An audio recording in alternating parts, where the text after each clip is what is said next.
Quais são os 2 itens espirituais mais poderosos que pertencem a Jesus? Em primeiro lugar, a chave da morte e do Hades. E eu estava morto, e eis que estou vivo para todo o sempre, e tenho as chaves da morte e do Hades. Apocalipse 1, verso 18. Jesus, o juiz, é aquele que viveu, foi morto, mas agora está vivo para todo o sempre. Ele possui as chaves do Hades e da morte. O livro do Apocalipse está repleto de itens misteriosos. Isso ocorre porque o Apocalipse aborda assuntos relacionados à terra e ao céu. Os itens no céu carregam grande significado espiritual. O apóstolo João revela detalhes desses artefatos ou itens para nós. João, o escritor, é um prisioneiro político na ilha de Patmos, no mar Egeu. O equivalente moderno seria Alcatraz. Ele foi preso e exilado por razões religiosas. É Jesus quem diz isso a João.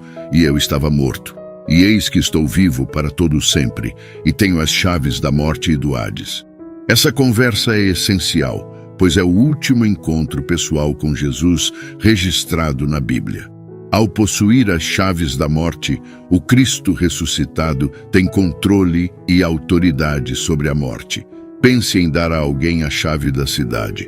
Essa chave é às vezes uma grande chave caricata que não se encaixa em nenhuma fechadura, mas simboliza honra.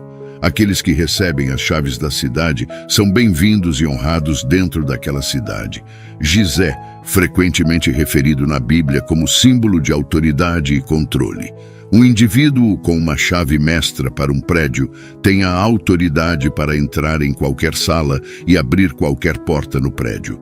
O inferno é um território horrível, onde os poderes do mal e do terror realizam seu tribunal supremo e assembleia temível. Mas o inferno estremece diante da visão do Senhor, e há um trono mais elevado do que o trono do mal. Não apenas ele tem domínio sobre todas as ovelhas e bois, assim como todas as aves do céu, peixes da água e qualquer outra coisa que percorra o curso do mar. Mas ele também tem autoridade sobre a morte e o Hades. Isso porque o homem glorificado recebeu essa autoridade para que ao nome de Jesus todo joelho se dobre, dos que estão no céu e na terra e debaixo da terra.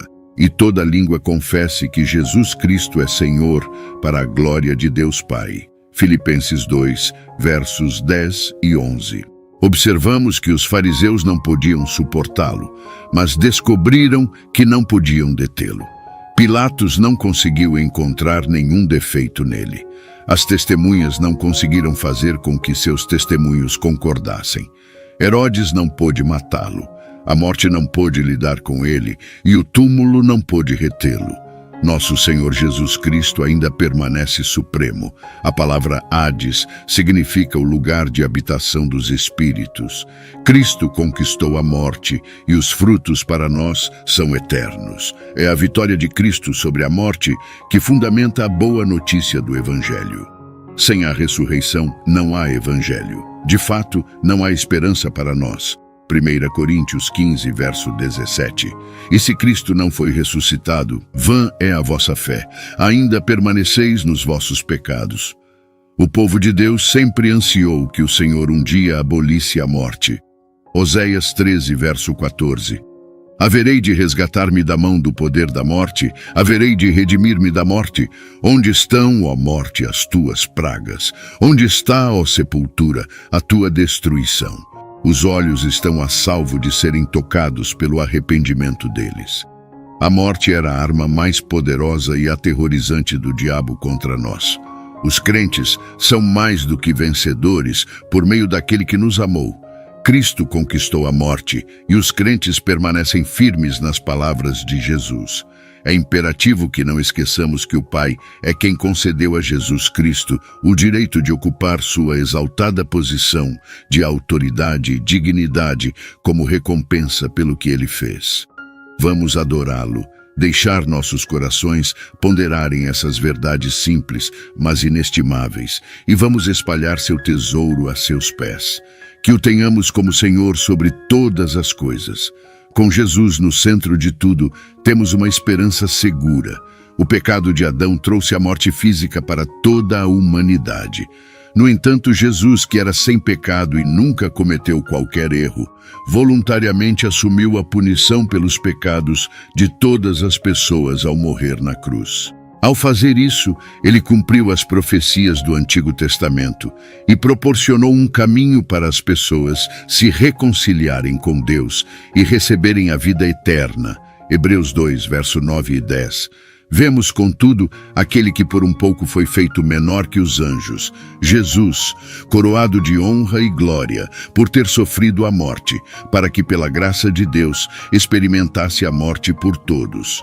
Porque convinha que aquele, por quem são todas as coisas e mediante quem existem, ao trazer muitos filhos à glória, aperfeiçoasse por meio de sofrimentos o autor da salvação deles. A verdade é que as pessoas temem uma coisa, e essa coisa é a morte. Isso ocorre porque, para o mundo, a morte é desconhecida. Algumas pessoas sentem medo ao considerar o que está à frente. Terei que responder pelo que fiz, queimarei no inferno para sempre, ou colherei a bem-aventurança eterna. E não se engane, o inferno é real. Depois que nossas vidas na terra terminarem, os cristãos seguirão em uma marcha vitoriosa após Cristo. Isso deveria nos fazer dizer: vamos adorar aquele que tem as chaves do inferno e da morte. Vamos entrar em sua presença com ações de graças e nos alegrar nele com cânticos. O crente agora tem motivo para não temer. No entanto, os ímpios devem refletir sobre essa realidade. Cristo tem as chaves da morte. Se você partir neste momento, não terá a chave da morte. Ó homem, o que seria de ti? Ó mulher, o que seria de ti? Imploro que reserve um momento para refletir sobre suas ações e buscar a orientação de Deus. Lembre-se de que, mesmo que desejasse lutar contra Cristo e ser seu adversário, você não seria capaz de fazê-lo, pois Ele é atualmente o Senhor e continuará a ser o Senhor no futuro. Imploro que ouça o seu Evangelho. Nos é dito como ser salvos em Mateus 28, verso 19. Ide, portanto, fazei discípulos de todas as nações, batizando-os em nome do Pai, do Filho e do Espírito Santo. Assim, renda-se ao seu Evangelho, confie nele que morreu no Calvário e vive para interceder agora. Confie nele para batizá-lo em seu nome, confesse seus pecados e reconheça-se como seu discípulo. Este é o Evangelho. Rejeite-o sob seu próprio risco, submeta-se a ele. Número 2. O livro da vida. O livro da vida é um livro único que os humanos não fizeram. Pelo contrário, ele pode ser encontrado no céu e é propriedade de Jesus Cristo. Ao longo da história, Deus disse a seus servos e profetas que ele tem um livro extraordinário. Este é um livro aberto com uma lista de nomes, e Deus considera muito preciosas as pessoas cujos nomes estão sendo registrados. Ter o nome apagado deste livro significa morte eterna. Apocalipse 20, verso 15. E se alguém não foi achado inscrito no livro da vida, esse foi lançado para dentro do lago de fogo. Ele aparece pela primeira vez, quando Moisés oferece ter seu nome removido, embora Moisés tivesse a melhor intenção ao tentar poupar seus companheiros israelitas da ira de Deus. Deus não permitirá que a salvação seja comprada ou vendida dessa maneira. Moisés ofereceu-se para ser apagado do livro de Deus, se isso de alguma forma pudesse resgatar o povo. Deus recusou o pedido de Moisés, mas podemos dizer que Deus estava antecipando o sacrifício de alguém maior que Moisés, que se daria pelo povo, trazendo expiação completa. Os nomes daqueles que foram espiritualmente convertidos e dedicaram suas vidas ao serviço de Deus são registrados no livro da vida. Como outros servos de Deus, Moisés reconheceu seu nome no livro da vida. Êxodo 32, versos 31 e 32. Então Moisés voltou ao Senhor e disse: este povo cometeu um grande pecado e fizeram para si um Deus de ouro. Mas agora, se perdoares o seu pecado, muito bem. Se não, peço-te que me rasures do livro que escreveste. Porque Jesus disse que Abraão, Isaque, Jacó e os profetas estariam no reino de seu Deus. Seus nomes estão claramente escritos no livro da vida. Lucas 13, verso 28. Ali haverá choro e ranger de dentes, quando virdes Abraão, Isaque, Jacó e todos os profetas no reino de Deus, e vós mesmos lançados fora. Jesus também mencionou o livro da vida a seus discípulos. Lucas 10, versos 19 e 20. Eis que vos dei autoridade para pisar serpentes e escorpiões, e sobre todo o poder do inimigo, e nada absolutamente vos causará dano. Contudo, alegrai-vos não porque os espíritos vos obedecem, mas alegrai-vos porque os vossos nomes estão escritos nos céus. O apóstolo Paulo escreveu uma carta na qual mencionou os nomes de alguns irmãos fiéis que ainda estavam vivos na época e cujos nomes estão escritos no livro da vida, Filipenses 4, verso 3. E sim, peço-te também a ti, meu verdadeiro companheiro, que ajudes essas mulheres que trabalharam comigo no Evangelho, com Clemente e com meus outros cooperadores, cujos nomes estão no livro da vida. Os nomes daqueles no reino de Deus serão escritos no livro da vida. Malaquias 3, verso 16 e 17. Então, aqueles que temiam ao Senhor falavam uns com os outros, e o Senhor ouviu e ouviu. E um livro de memórias foi escrito diante dele para os que temem ao Senhor e que pensam no seu nome.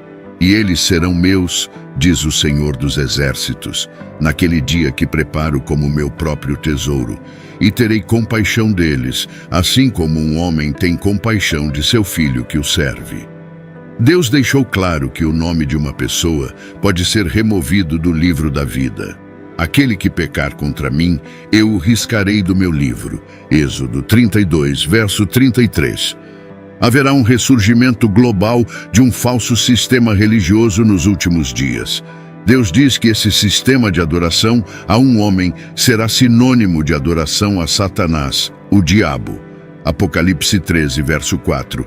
Eles adoraram o dragão, porque ele deu autoridade à besta, e adoraram a besta dizendo: quem é semelhante à besta, e quem é capaz de guerrear contra ela? A decepção será tão grande que todos os que habitam na terra adorarão a besta. Todos aqueles cujos nomes não foram escritos desde a fundação do mundo no livro da vida, pertencente ao Cordeiro que foi morto. O profeta Daniel, que recebeu uma visão de um tempo de tribulação no final dos tempos, afirmou em Daniel 12, verso 1: naquele tempo, Miguel, o grande príncipe que se levanta a favor dos filhos do teu povo, será como um sinal de alarme. Haverá então grande tribulação, como nunca houve desde o princípio do mundo até agora, e jamais haverá outra igual.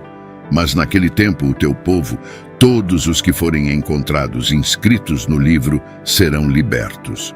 O apóstolo João recebeu uma visão da grande cidade, a Santa Jerusalém, descendo do céu, vinda de Deus.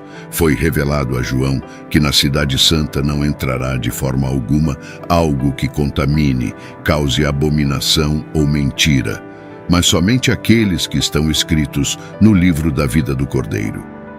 Malaquias recebeu uma mensagem de correção e advertência para o povo desobediente de Deus, os israelitas. Deus ainda amava seu povo, mesmo que eles tivessem quebrado suas leis. No entanto, agora ele exigia honra, fidelidade e obediência deles.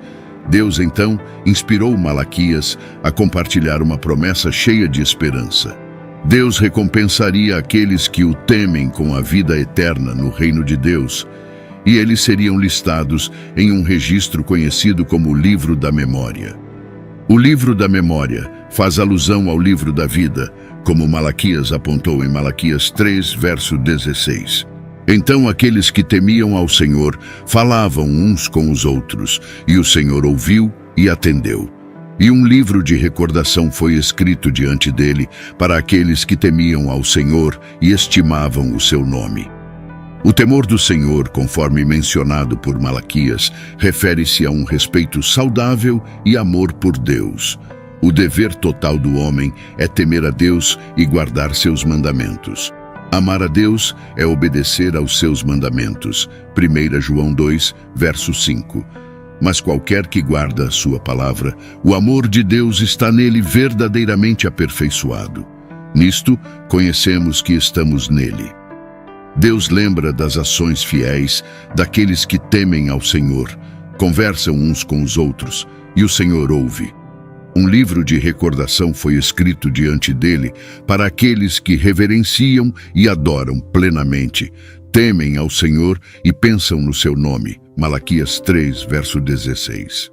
Mesmo que João fosse um apóstolo que conheceu Jesus enquanto ele estava na terra, ele ficou maravilhado ao ver essa incrível visão.